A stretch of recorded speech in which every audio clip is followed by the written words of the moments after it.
the Best in the World podcast with Richard Parr.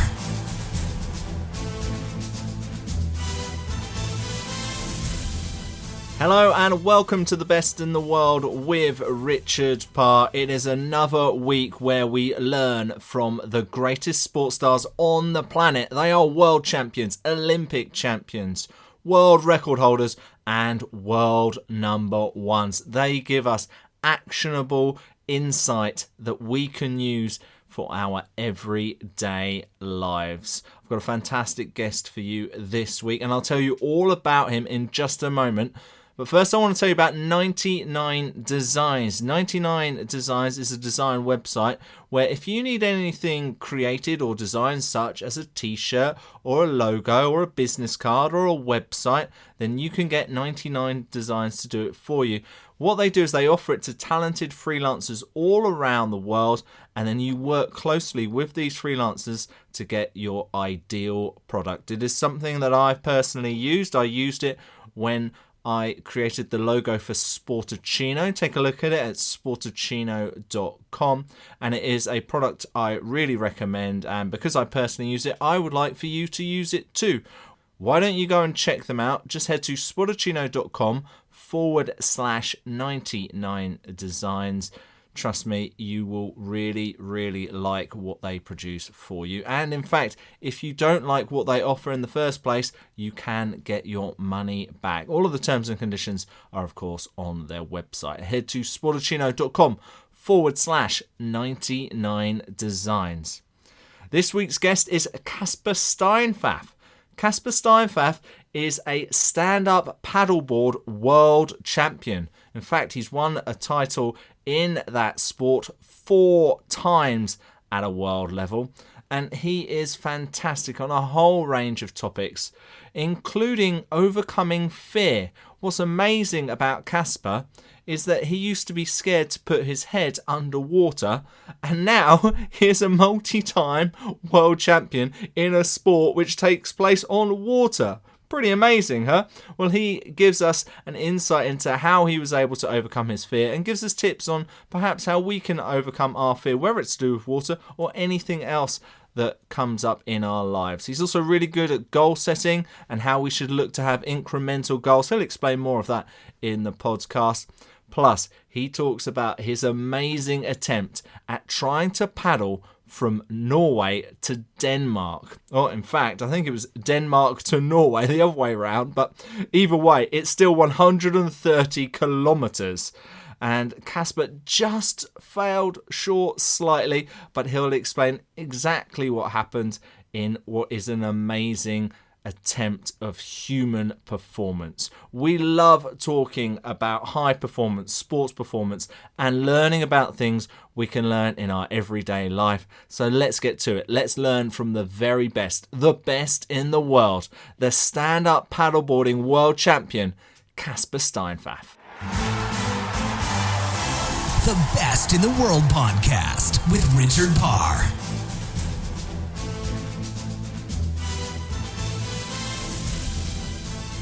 Casper Steinfath, welcome to the Best in the World with Richard Parr, a world champion in paddleboarding. It's so great to have you on the program, but you have such an amazing story because, tell me if I'm wrong here, but you were actually scared of water to begin with. Is this true?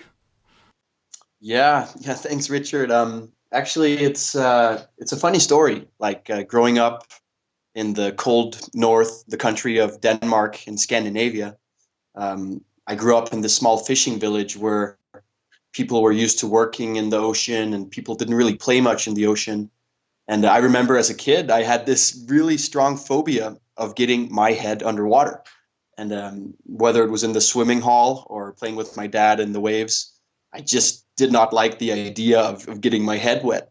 And I think my dad never expected me to become a surfer. He thought I was going to be a fisherman or a skier or something. Something like that. So how did you eventually overcome it? Well, surfing was something I always did with my family. And even though I was scared of water, I would still go out with my dad on his big tandem surfboard and catch waves. But I think for me, what really got me past my phobia and past that mental barrier was when my friends started surfing. When I was like 10 years old, I had two really good friends in my class that also got the surf bug, and one thing led to the next. And you know the feeling as kids when you start, being competitive and pushing each other in a healthy way. So I just got so much, I fell so much in love with surfing that I had to find a way to get past my fear. And the fear actually turned into a good thing because today I still stay mindful of fear as a good thing. For anyone else who would be in a similar situation to you, say a young 10-year-old or even an adult who's scared of the water, do you have any tactics, or do you have anything that you'd recommend to people to help get over that fear? I think we all have fear in lives. Like, no matter if you're a surfer or you're a mountain climber, or it could be in any type of thing in everyday life, like standing up in front of a group of people to give a speech. It can be nerve-wracking and scary. I think the best advice I could give anyone is to just breathe and really try to understand what it is you're doing. Because it's like, as a kid, I remember I would look at the ocean and I would just be like completely awestruck. Like, wow, this is such a big element. Like, how can I even go out there and survive? And sometimes I think we humans intimidate ourselves much more than we actually have to. So it's really good to sometimes take a step back and breathe, and maybe talk to someone about what's actually happening in front of you. I don't think it's a healthy thing to just walk away and isolate yourself. If you have a bad experience swimming, for example, I think one of the best things you can actually do is try to work with that fear and turn it into something positive, take lessons. And when you conquer that fear, everything, it just feels like the world is at your feet. It becomes a real achievement, doesn't it? Exactly. So you started off kind of playing with your friends and being competitive with your friends, and you are considered Denmark's only pro stand-up paddleboarder. So how were you then able to kind of develop it? Because obviously you're going to hit a plateau of a level with your friends. So how did you get good enough to be one of the best in the world? What was the next step for you? Well, I mean, it's been one long journey for me that I look back at in different phases. Like, obviously, after I got into surfing with my friends, my dad's from California, from a place with a rich surfing culture, and I come from Denmark. Denmark is a great country, but it doesn't have all the best waves in the world. So my dad quickly realized that when my brother and I got the surfing bug, he made sure to travel with us abroad. Like, we went to the island of Madeira in Portugal. Oh, wow. Which is an island that's very similar to Hawaii in its geographical sense, that it's an island surrounded by deep water and a big ocean, which equivalates to really powerful waves. And I think that's actually a very big key in my upbringing, was that our dad exposed us, my brother and I, to surfing waves of consequence, where you had to really develop your skills, and also your skills as a human, to understand when is the time to paddle out in the surf and when is the time to not paddle out when it's too crazy. So I think that was the next step for me, engaging in waves of consequence, and that definitely gave me a hunger to push myself even more. Is that something that you just learn instinctively, or is there anything you could potentially tell our listeners for what to look out for when not to paddle out? Yeah, it's something in life that we all face. As surfers, we love playing in the elements of Mother Nature. We love the satisfaction that riding a wave to the beach can give us. It's a sort of adrenaline kick. A lot of people look at surfers and we're kind of, what do you call us? We're like labeled as adrenaline junkies by a lot of people, I think. And I don't agree with that, because of course we love the kick of feeling alive and the power we're surrounded by. But as a surfer, there's also just some conditions out there when the waves are too big or the currents are too strong, that you have to say, look, I'm not master of the ocean.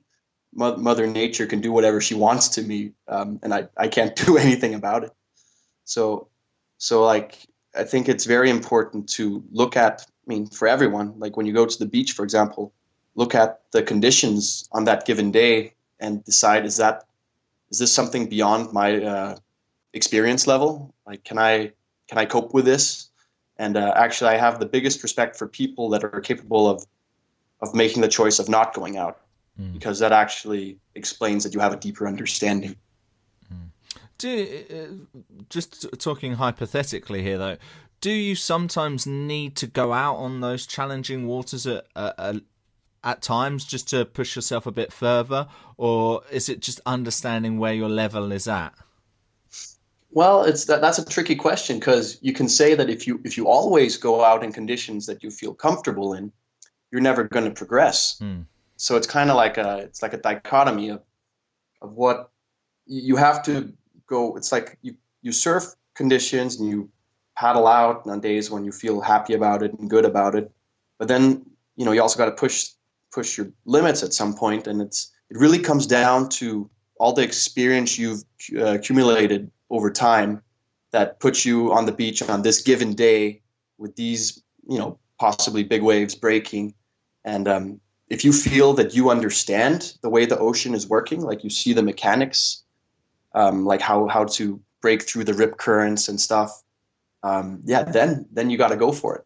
But it's only when you see the green light, like all of a sudden you see a pattern, so to say. It's like a skier sees certain lines in the mountains. It's like it's like a mountain biker sees certain trails and obstacles. All of a sudden, as a surfer, you also see lines that are possible that you deemed impossible just maybe days before. So it's really fascinating. Like you got to push the limits at some point, but at your own level. Yeah, I guess it's like a rock climber who normally goes up one route and then has always thought another route's too hard and has tried it and then is actually able to do it, while others would be like, no, I'd never go that way. Exactly. Like, I'm so fascinated by climbers in the sense that, it's really about using your imagination and also logic, I guess, what's possible and what's not. But I'm really fascinated by a lot of different sports. And as a surfer and as a stand-up paddler, I'm always inspired every time I get to go on the ocean in a new location where I have to read a whole new set of conditions. Like surfing in Denmark is not at all the same as, say, for example, going surfing in Cape Town in South Africa. Just as an example, it's that's what's magical about it, right? It is. Well, Cape Town is one of my favourite places in the world. And you mentioned Madeira earlier. Where is your favourite place to paddle in the world? Because I'm guessing you've been to a lot of different places. Yeah, I get that question once in a while, and I feel very fortunate and thankful to have, through my sport, been able to explore many corners of the world. But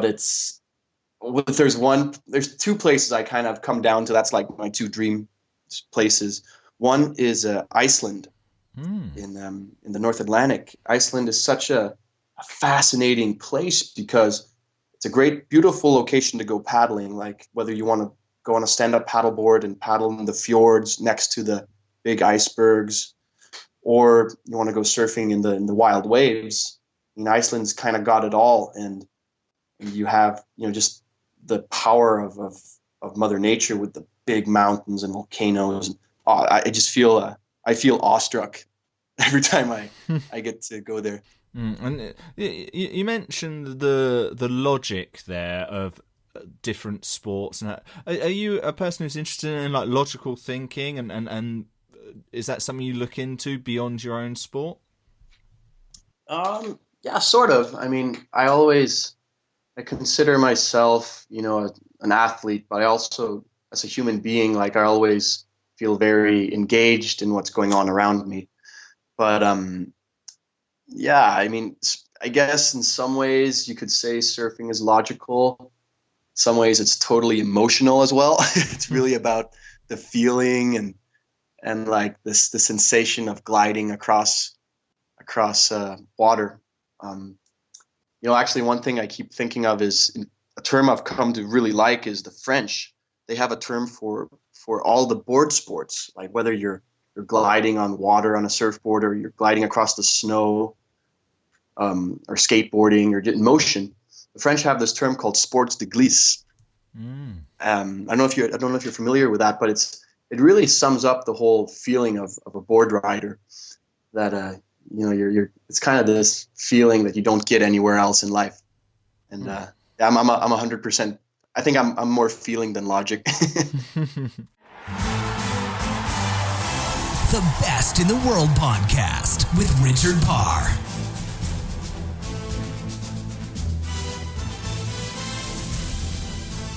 We'll be back with Casper in just a moment, but I wanted to tell you about Patreon. Now, Patreon is a crowdfunding website, a bit like Kickstarter, but the main difference about Patreon is it allows you to support your favourite creators on a monthly basis. When you have a Kickstarter campaign, it's for one project, you put the money towards it. If you make the target, if they achieve their goal, then they get the money and then the project is over. What's great about Patreon is you become part of a community and you become part of helping your favorite creator on a regular basis, so you can see them grow, you can continue with their journey.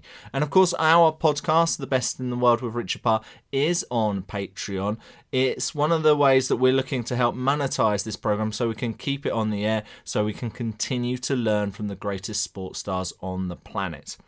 Head to patreon.com/best in the world for more details, and you'll see there's lots of different tiers there of how you can support from as low as $1 a month. Just think, you probably spend at least $3 on a coffee a day. This way, at $1 a month, ideally $5 or ideally a little bit more if you can afford it, you will help keep our show on the air and you'll continue to be able to learn from the very greatest sports stars on the planet. That website address again is patreon.com/best in the world, and we'll have lots of different things on there for you, including bonus content, including a little heads up on some of the guests we've got coming up on the program. Just again, head to patreon.com/best in the world. All right, let's return to Casper Steinfath.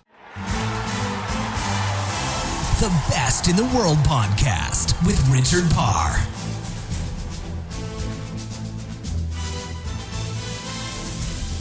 Stand Up Paddleboarding is not really on the Olympics. It's not really what you'd see on TV usually, but it is a growing sport.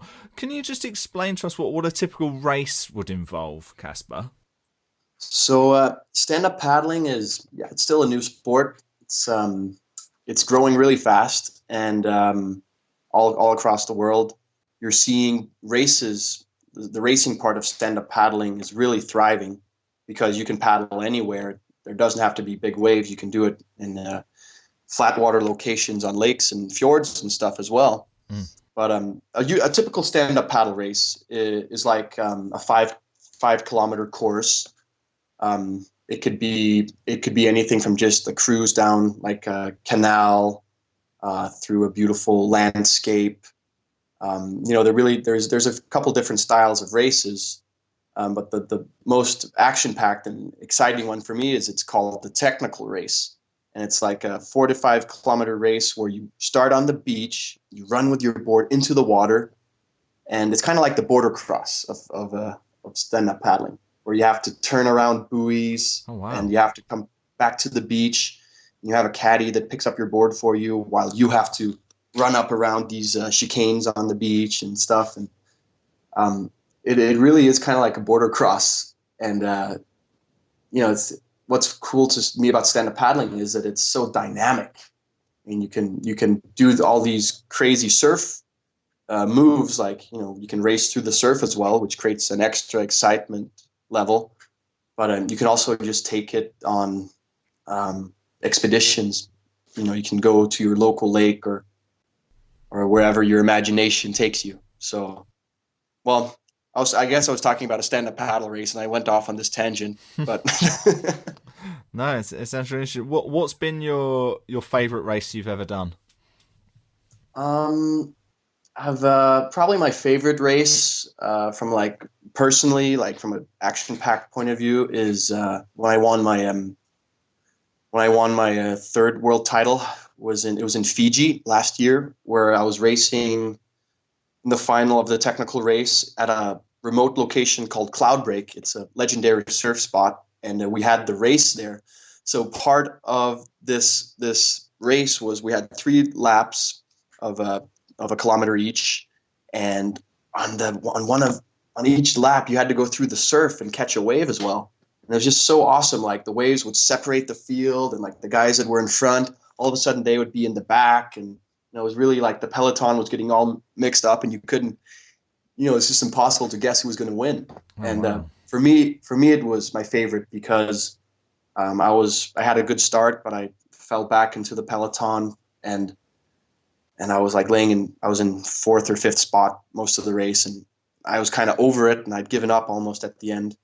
And on the last leg, sure enough, this wave comes out of nowhere. I see it and like dig really hard with my paddle and push my hardest to catch it. And sure enough, I catch it and like soar from 5th to 1st Wow. and get to cross the finish line and raise my arms. So that's the beauty of stand-up racing to me. You never know what's going to happen. As a 2-time champion going into that race, was there a lot of pressure on you at all?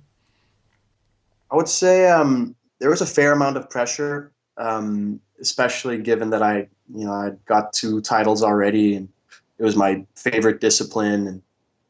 And actually, pressure is an interesting thing because it can very much paralyze you, and like it's kind of like the fear of going in the ocean when I was a kid. Like it could paralyze me, but you can also turn it around and use that pressure for something good. And I think because it was at Cloudbreak and the waves were firing, I just think I smiled and tried to have a good time, just catch some good waves. But it was monumental, that's for sure. What does your pre-race routine look like, Casper? For me, I like to wake up, roughly like 4 hours before my race starts. I'll put on some oatmeal, and I'll eat a lot of oatmeal before a race. That's what we do in Denmark. how much is a lot? So if you say like one regular size bowl, that's a normal portion. Yeah. I usually aim for 3 to 4. That is a lot. If I get to 3, I'm satisfied. And anything in that oatmeal extra? Yeah, I found this love for applesauce, like organic, fresh made applesauce and raisins and almonds, a bunch of just basic. I don't like to put too much stuff in, just keep it simple, but get the energy food in there, like all the essentials. And then when I got my oatmeal in my bowl and eating it, I'd like to put on some tunes. I like to listen to heavy metal before my races. Okay.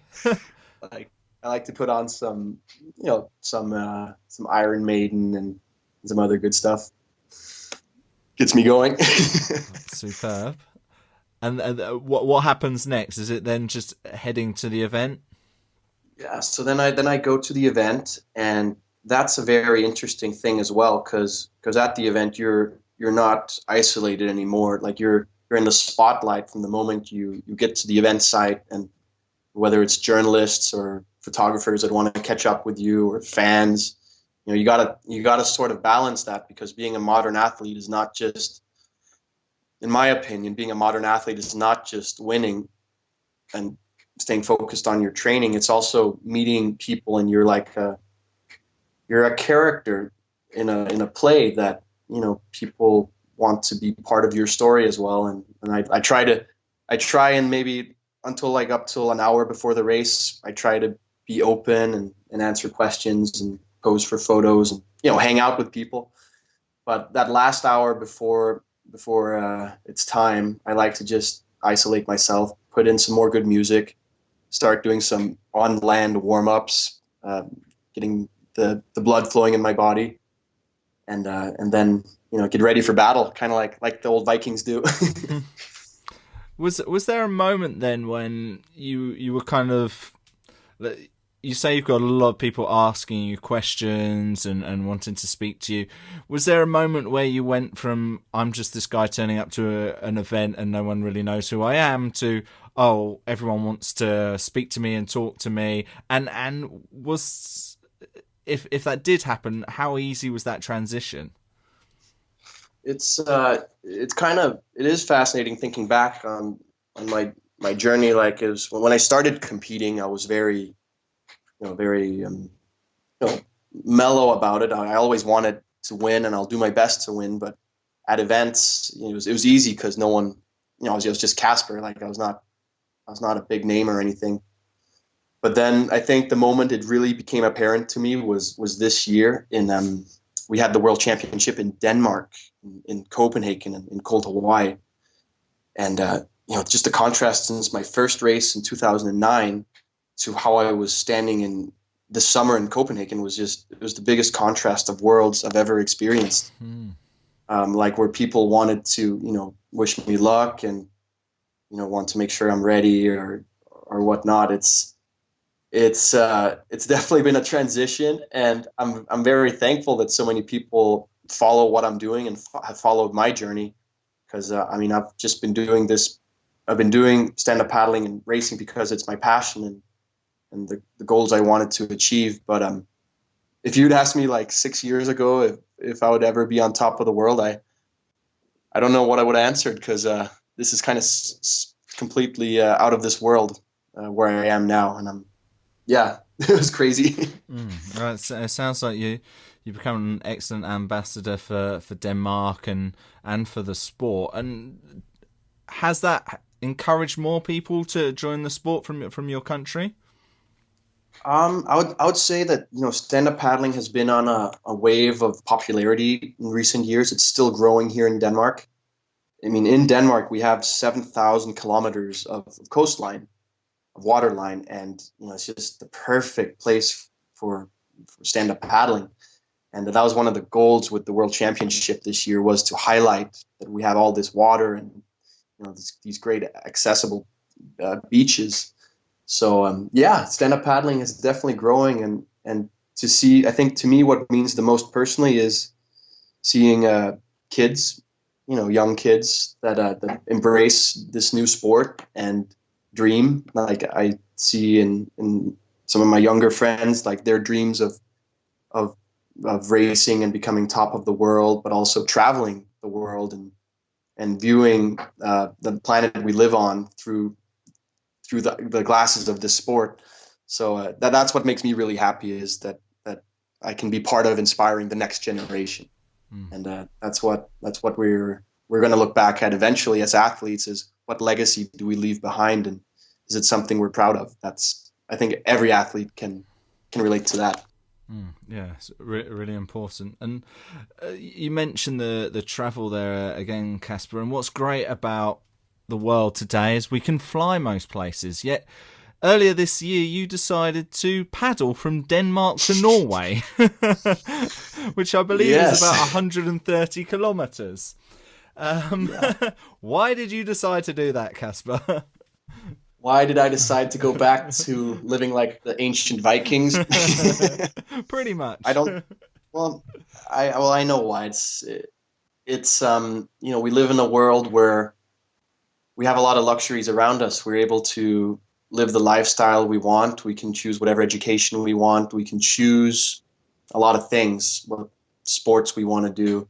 I think for me, what it came down to was that ever since I started stand-up paddling, I kept dreaming about this vessel I was on. Like, what is the limit? How far can I go? And I always grew up with stories of the ancient Vikings, like drawing out beyond the horizon, to whether it was out of, the Vikings probably did it not just out of a will to go see what's beyond the horizon, but you also got to, deal with the situation you're in. And, it was not always easy. But for me, paddling across the Skagerrak Ocean, which is what it's called, between Denmark and Norway, was to test myself in the ultimate challenge. Can I do this? And it's the fascination of what lies beyond the horizon. And like my forefathers, it was something I set out to do on on a dark February morning at 5 a.m. This year, and it was a very long journey. It was 130 kilometers, and after 16 hours of paddling and 54,000 paddle strokes, Jeez. I had to call it quits. I had to stop my crossing because it was Mother Nature turned against us. I had a following boat with me, and my safety crew and I deemed it was not responsible to continue fighting because the conditions were deteriorating. A storm was brewing, and it was probably one of the most bitter moments in my life because I was only 12 kilometers away from the coast of Kristiansand, which was my destination. But I could see the lighthouse, and at this point I was actually laying down on my board because the waves were so big and unruly that no matter how much effort I put in, I just could not stand up. So I was laying on my board paddling and looking at my GPS, and I was not moving. I was like at a standstill, and it was a very bitter moment that I put so much energy into it, but I also realized, hey, I'm not the master of the ocean. No matter how much I want to make it across and reach this achievement, it's just not going to happen today. Mother Nature has other plans. Did you have enough in you then to do it had it not been to do with the weather? Quite how tired were you at that stage? I mean, after 16 hours, I was feeling very fatigued. My legs were kind of shot because, I mean, try standing up for 16 hours, it kind of gets to you. I can't do it for 2 hours, and that's not even on a board. But well, I think, my mind was still strong, and, when you're really determined and passionate about reaching a goal, you'll go to great extents. It's like a parent will go to great extents for a child they love. And for me, no matter how much I wanted to, my body just couldn't do it more. My legs were gone, and actually my fingers were starting to, as soon as I stopped paddling, it went really quick with the cold was setting in, and like I was getting close to some hypothermia type situation. And my fingers were all blue when I got on the safety boat. And actually, the craziest part of that crossing was the moment when we called it quits, and I had to get back on the mothership. And the jet ski, which was the small safety craft, picked me up. And the waves were so big, and this boat was just like rocking back and forth. And it was the middle of the night, and I felt like I was in a scene of Deadliest Catch. Oh, crikey. I was seeing the waves crashing on the boat, and thankfully I had a really good safety team with me, and they got me on board. But I was at the mercy of a greater power at that moment. And it was kind of humbling, actually. It was a very humbling experience.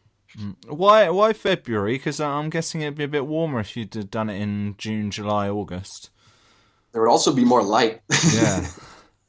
It was the choice for doing it in the winter was out of when I looked at the challenge, like I could do it in the summer and it would probably be a lot easier, but I have done long paddles in my life, and I felt what really made this expedition different than a lot of other expeditions I've done and others that have been done in the world is it was a winter expedition. And it's like, I guess you can compare it to, say, mountain climbers that, there isn't a thing for, like, say, North Face ascents or winter ascents that, they're not the easiest of times to reach a peak, but it's also a time where you're tested in a much more extreme way, and you're forced to find a set of skills inside yourself beyond what you normally have. And it was just the aspect of the challenge, because of course it would be hard in the summer as well, but it would be that much more satisfying, I would say, to do it in the winter. So, of course, hindsight, maybe it was not the right decision, but I still stand by that. It was a challenge I set for myself, and, I made some mistakes, but I want to learn from my mistakes and, hopefully give it a second attempt, because the dream is still alive within me. In 2018? Yeah, we're actually we're working on it, doing a second attempt in 18, hopefully in February, if conditions allow.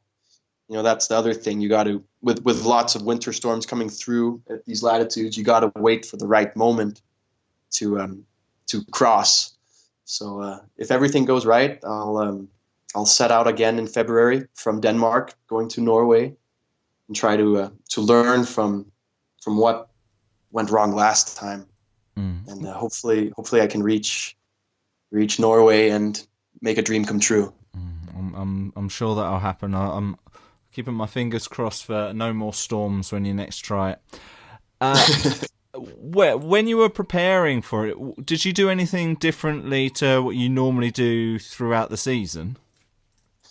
Yeah, so for me, the crossing to Norway, which I call the Viking crossing, it's an endurance deal. You're paddling it's like ultra marathon. You're paddling probably up around 18, 20 hours ideally.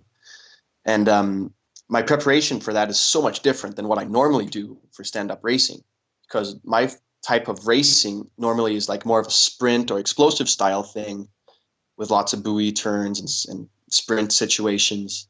Whereas the crossing, I had to find a very low intensity level of paddling, and I had to sustain that for a long time. So in my preparation, I did a lot of cardio training, long paddle sessions, lots of running at a low intensity, and just I think mentally preparing for being out there for a long time. I think that was almost the hardest part, was realizing, oh my God, I still have 120 kilometers to go.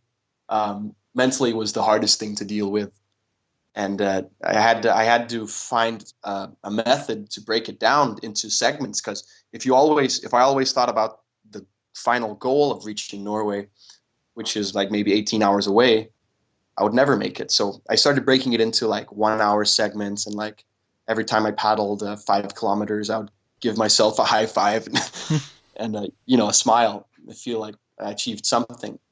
So I think, and I learned that from the experience that, and in general in life, when a goal sometimes seems too big and overwhelming, you got to break it down and give yourself waypoints, whether it's a business case you're working on or a hard training session. Break it into increments and give yourself the feeling of success every time you reach one of those waypoints. And then all of a sudden the big goal is a lot more achievable. Wise words. When you're doing that, did you have music on you or nothing? On the 130?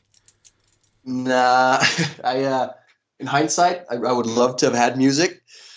I didn't have it, but I had a GPS on me, and I was, actually, I think I was singing to myself for some of the way, just, entertaining myself. I had some really good, some Iron Maiden going and stuff. Oh, so it's like a little concert. Well, I was giving a concert, yeah, so to say. But my best source of entertainment was actually my following boat, where we had the cinematographers and the captains, and my brother and my girlfriend were on the boat as well. My best source of entertainment was listening. What's the status report on the boat? How many people are sick right now? who are getting seasick and who weren't? Oh dear. So it was, it was an adventure for not just myself, but the whole crew that was involved. Because you've of course you've got a movie out as well, Standing on Water. Can you tell us a bit about that, Casper? Yeah, so Standing on Water was it's a documentary movie, just under an hour. That's it shows the upbringing myself and my brother have had growing up in Denmark and traveling with our family around the world to follow our passion. And it's really a movie about passion and following your dreams. And, growing up in Denmark, which is not exactly the greatest surf nation. Out in the world, when I say I'm from Denmark, for many years, I was met with the response you guys even have waves in Denmark?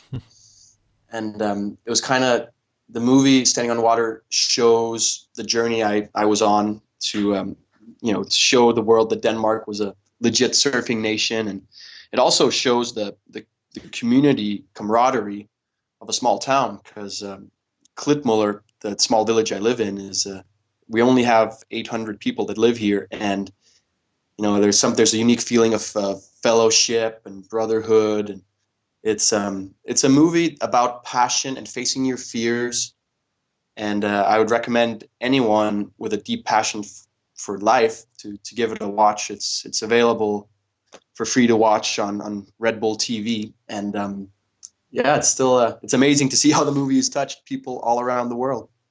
Fantastic. Well, I'm going to go. I haven't seen it yet, so I'm going to check it out. And now I know it's on Red Bull TV. I'll also put a link to it when we put this podcast out. Casper, it's been really great to talk to you. Where else can we continue to follow your journey online? Well, I would suggest, I would humbly ask you to follow me on Facebook, Casper Steinfath, and my Instagram, CJ_Steinfath. I have a lot of adventures coming up in the next year, and actually, in not too long, hopefully, you can follow my attempt to complete my Viking crossing again. I'm gonna be streaming it live on a live tracker. Oh wow! So stay tuned to my social media, and you might be able to pick up some news from the crossing as well. Fantastic. What other adventures have you got lined up? Can you tell us, or are they under wraps? Well, they're not under wraps. They're just waiting to unfold. I mean, I'm still, as an athlete, I'm still very focused on becoming my best. I still have a lot to learn, and I'm going to be chasing my 5th world title in November 18. In 2018, we're going to Brazil. I'm excited for that, and then I also look forward to trying some other challenges. I really got into kite surfing recently, and I had a good friend that signed me up for a race in Norway on kites. It's a snow kiting race called Ragnarok. Wow! Like the old Viking apocalypse, and it's a 100 kilometer long snow kiting race. So I have quite a few challenges coming up. They're different in their nature, but that's also what's fascinating, grabbing whatever dreams come flying in. So when you become a kite surfing world champion, we'll have to get you on here again. Well, I'd be happy to come back that day. Well, Casper, it's been so great to talk to you. Thank you so much for giving us your expert knowledge and experience, and thank you for being the best in the world.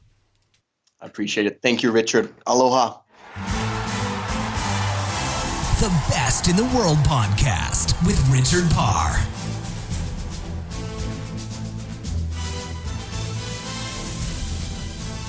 Now, if you enjoyed that conversation with Casper as much as I did, you might want to check out a few of these other episodes on The Best in the World with Richard Parr. These are some of the real endurance superstars we've had on the programme.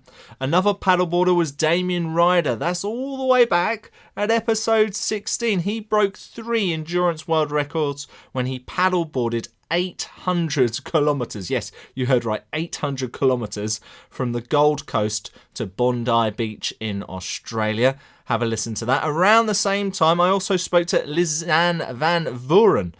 That was episode 17. Lisanne was part of the women's sailing team known as the Coxless Crew. They became the first all-women team to row across the Pacific Ocean. They travelled 8,446 miles for 257 days. Wow.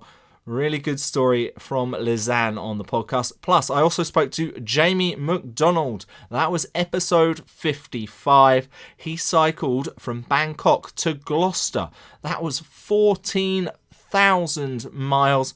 And he even went through Afghanistan, where he was shot at. He's got a fantastic story. Go and check out that episode. That is number 55, Jamie McDonald on The Best in the World with Richard Parr. Well, that's it for this week's podcast. Please subscribe if you haven't done so already. You can do it on iTunes, on Stitcher, on Acast, and most likely on whatever other podcast listening app you use. Maybe Overcast, for example, we're on there as well. Maybe TuneIn, we're on there. I'm not sure if they do a subscription bit. I'm pretty sure they do, but either way, you can hear our podcast on TuneIn. I also give really good knowledge every Friday as part of my Friday newsletter. I give you a little bit of information about what is going on in the world of sports and the best in the world of Richard Parr and Sportacino. All you got to do to make sure you never miss a nugget of information is go to sportacino.com/email. That's sportacino.com/email. All right, that's it for this week. But guess what? Next week is our 100th episode. Yes, we are hitting triple figures. It is an amazing feat to have been able to have spoken to 100 world and Olympic champions, world record holders and world number ones to find out what they do differently from the rest of us. I've got a fantastic guest for you.